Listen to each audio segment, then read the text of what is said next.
Si vous nous rejoignez, merci de votre fidélité. Bienvenue dans cette édition d'information. Le comité de pilotage du projet d'appui au développement industriel et à la résilience des entreprises vient de tenir sa toute première session.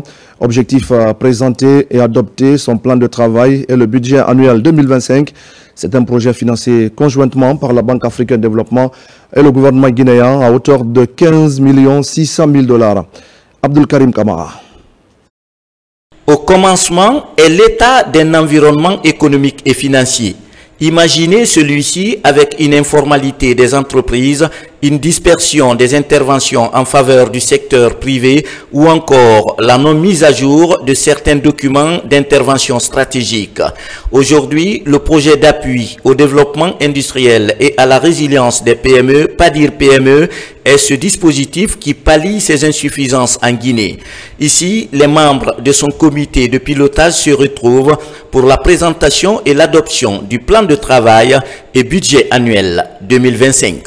Ce projet, c'est comment traduire en des faits concrets la politique nationale de développement industriel qui vient d'être adoptée par le gouvernement. La seconde dimension, c'est l'appui institutionnel. Vous avez un ensemble d'acteurs qui interviennent en faveur du secteur privé. Il faut renforcer leurs compétences pour soutenir convenablement le secteur privé. La troisième dimension, on a besoin vraiment d'avoir des instruments qui répondent de façon appropriée aux besoins réels du secteur privé et du secteur industriel en République guinéenne. Le PADIR PME a 3 composantes et les structures bénéficiaires des activités planifiées pour 2025 sont pour la plupart logées au ministère du Commerce, Industrie et PME. Cela arrive à un moment où un recensement général des entreprises industrielles a donné naissance à une cartographie de l'industrie guinéenne.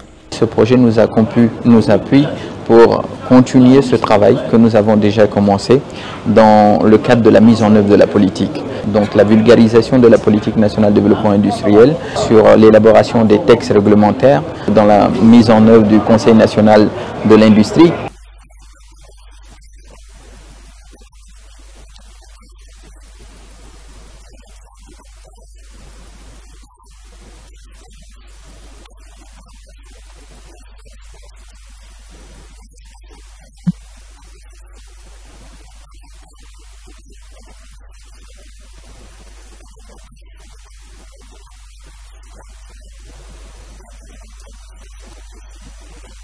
Le projet PADIR PME est financé conjointement par la Banque africaine de développement et le gouvernement guinéen à hauteur de 15 600 000 $ et l'exécution des tâches est assurée par l'unité de coordination et d'exécution des projets. Et pendant ce temps, le désenclavement informationnel se poursuit à l'intérieur du pays.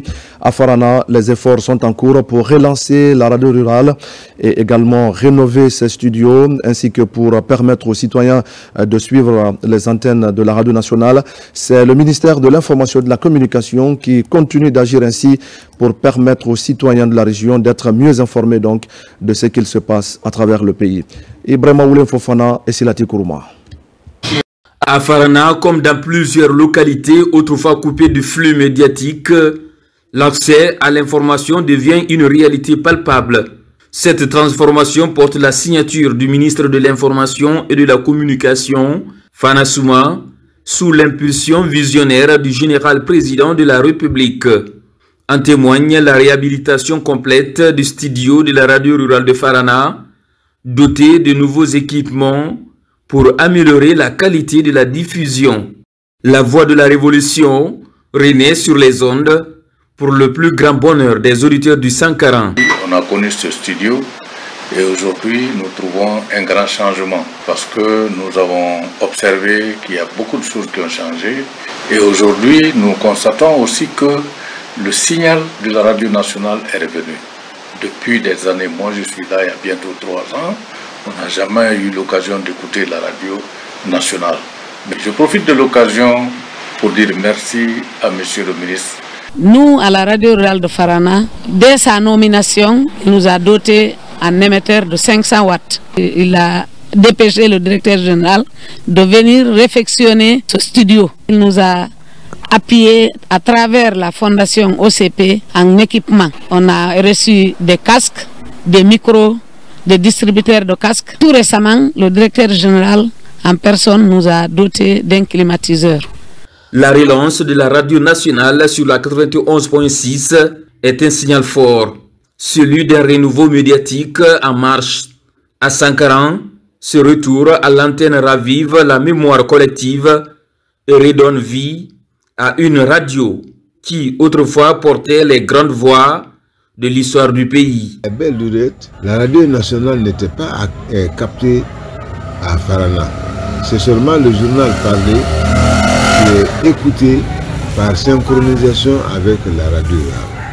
Aujourd'hui, Monsieur le ministre de l'Information et de la Communication, sur orientation de son Excellence, Monsieur le Président de la République, le général Mamadi Doumbouya, a réussi à faire écouter la radio nationale librement et par les citoyens. Ceci est un motif de satisfaction pour nous.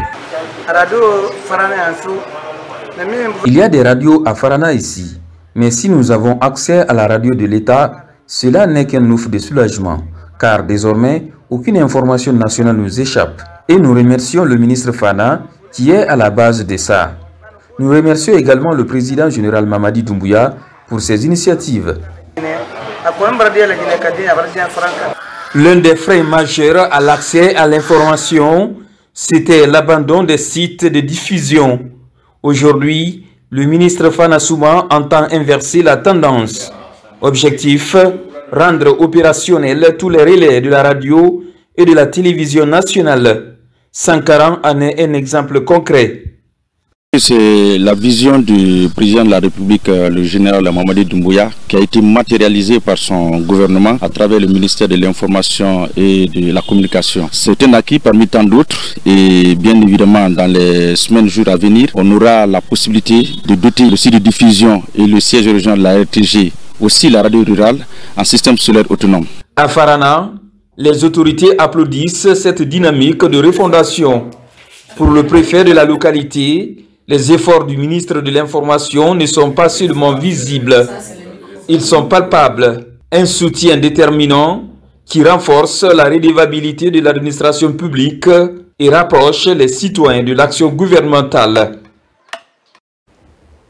Nous allons à présent au Maroc pour parler de la tenue à Casablanca de la 3e édition du Women Summit. C'est un rendez-vous panafricain qui expose et encourage le leadership féminin dans les secteurs économiques, politiques et sociaux. À cette rencontre, la ministre guinéenne de la Pêche et de l'économie maritime a marqué par son engagement en faveur des femmes qui évoluent dans les métiers de la mer. Kadiatou Souleymane Keita. Elles sont ministres, leaders, entrepreneurs, femmes de présidents et militantes venues de tout le continent et d'ailleurs se donnent rendez-vous à Casablanca au Maroc pour faire entendre leur voix et échanger sur les défis de demain. C'est à l'occasion de la 3e édition du Women Summit qui s'affirme aujourd'hui comme une plateforme incontournable pour celles qui veulent construire une Afrique plus équitable, résiliente et prospère.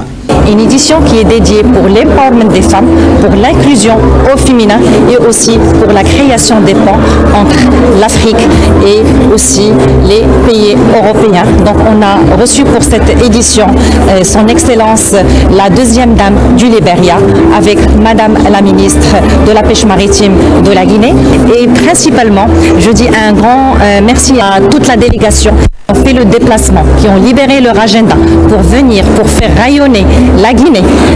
Merci beaucoup madame. Et pour présenter la femme guinéenne et sa force.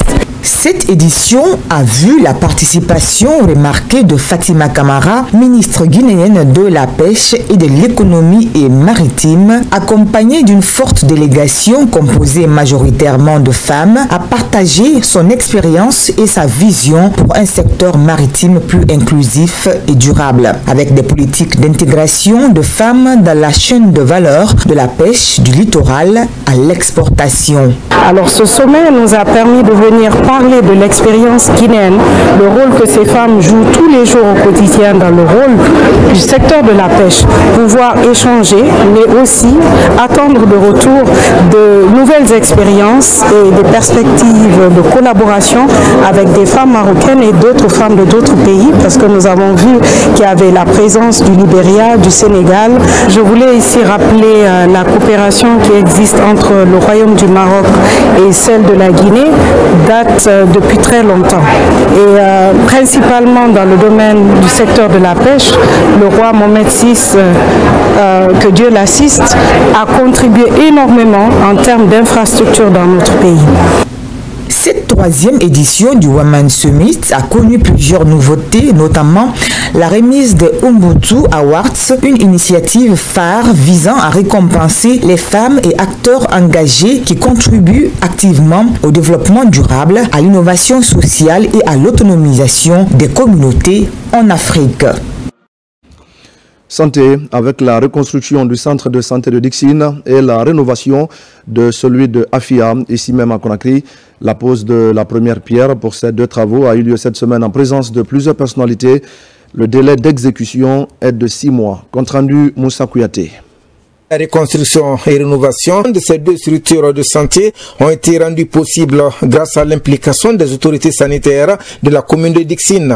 La pose de la première pierre a mobilisé ici au centre de santé de Dixine autorités religieuses, communales et administratives. Ça fait un bon moment que nous avons mené des plaidoyers par rapport à ces réalisations des deux projets, le centre de santé Dixine et Afia. Je demande à ce que le projet là soit réalisé dans le délai imparti. Les 6 mois demandés, vraiment, nous exhortons les entreprises de réalisation de respecter le délai. Grâce à cette rénovation et reconstruction, nous allons le rendre plus accueillant, afin que chaque patient se sente entre de bonnes mains. Je m'engage personnellement ainsi que mon équipe à réaliser ces travaux avec le plus grand soin, en respectant le délai, tout en veillant à ce que nous utilisons des matériaux durables et respectueux de l'environnement. Au-delà de la reconstruction et rénovation, les responsables sollicitent l'équipement pour mieux servir les citoyens. Le bâtiment sera reconstruit, qui sera vraiment à l'attente non seulement de nos agents et de la population. Mais on ne va pas cesser de lancer des plaidoyers pour que ces centres soient équipés. C'est un centre bien construit. Si les équipements manquent, je crois que les travaux seront un peu difficiles. Nous allons demander aussi à la population de pouvoir bien entretenir, parce que nous, l'autorité nous donne l'occasion ou bien les moyens de faire des bijoux pour nous. Mais l'entretien n'est pas notre fort, c'est ce qui fait défaut. Donc nous demandons à tout le monde, que ce soit ceux-là qui sont dans les centres, la population, qu'on se donne les mains pour qu'après ces réalisations, que nous puissions vraiment entretenir. Des messages de paix suivis de bénédictions ont ponctué cette cérémonie de lancement officiel des travaux de reconstruction et rénovation des centres de santé de Dixine et de Afia ici à Conakry. Et enfin, sensibilisation des citoyens de Koya et Taouya sur le recensement biométrique. C'est une initiative de l'Association des jeunes pour la promotion de la démocratie et de la bonne gouvernance. L'objectif est d'encourager ceux-là qui ne se sont pas encore fait recenser à passer devant les machines. Moussa Bangoua. Association des jeunes pour la promotion de la démocratie et de la bonne gouvernance poursuit sa campagne de masse. Après Boulbiné, à Kaloum, ce mouvement de jeunes est à Taouya, commune de Ratoma. Là, des porte-à-porte ont été faits. Taxis, motards et citoyens jusqu'au bureau du recensement. Tout a été passé au peine fin. Mieux, au marché Taouya, les femmes marchandes ont été aussi sensibilisées à se faire recenser pour l'acquisition des documents administratifs. On n'a qu'à venir se recenser et chercher les jugements supplétifs pour venir vous recenser. Si on s'engage, on est obligé de respecter notre engagement. Plus loin, à Fili 2, un des quartiers de la commune urbaine de Koya, des causeries éducatives ont été aussi organisées. Jeunes, femmes et sages ont été édifiés sur l'importance du recensement. Pour la sensibilisation, je lance encore un appel à toute la population qui ne se sont pas encore recensées de venir se faire recenser. On n'a pas le temps maintenant là. Ça nous reste quelque temps que tout le monde vienne se faire recenser pour avoir une identité. Notre cher président de la République, son Excellence le général Mamadi Doumbouya, a fait de ce recensement une des priorités. Donc nous sommes dans les dernières minutes du recensement. Donc c'est pourquoi notre président, M. Touré Ibrahima Sori, a trouvé nécessaire de profiter de ce petit temps pour encore rappeler vraiment aux citoyens de leurs droits. Parce que se faire recenser, c'est un devoir. En plus du quartier Fili 2, l'association des jeunes pour la promotion de la démocratie et de la bonne gouvernance s'est rendue au marché de la commune urbaine de Koya. Vendeurs, marchands et acheteurs étaient tous édifiés sur les avantages liés au recensement. Leur quotidien, c'est être dans le marché. Mais leur faire comprendre que ce n'est pas en étant au marché qu'elles peuvent se faire recenser. Il faut qu'elles sortent, aller vers les agents recenseurs, se faire recenser pour que leur voix compte. Parce que ce recensement, il est pour tout le monde. Dans le développement du pays, il faut que l'État sache qui tu es. Tu es guinéen, tu es vivant, tu es mort, il faut que l'État sache tout ça. Donc c'est pour ça que l'État a initié cette chose. C'est pour maîtriser sa population. Mobilisons-nous pour le recensement. Avec ce slogan, Agis de Bog, compte aller jusqu'au bout, afin que ce projet d'utilité publique soit une réussite et profitable à tous les Guinéens. Toutes choses qui favorisent le développement. Et voilà, mesdames et messieurs, c'est la fin de ce journal. Merci à tous de l'avoir suivi. Je vous retrouve demain pour d'autres actualités de la Guinée, notre paradis, terre de richesse et d'innovation. Bonsoir à tous.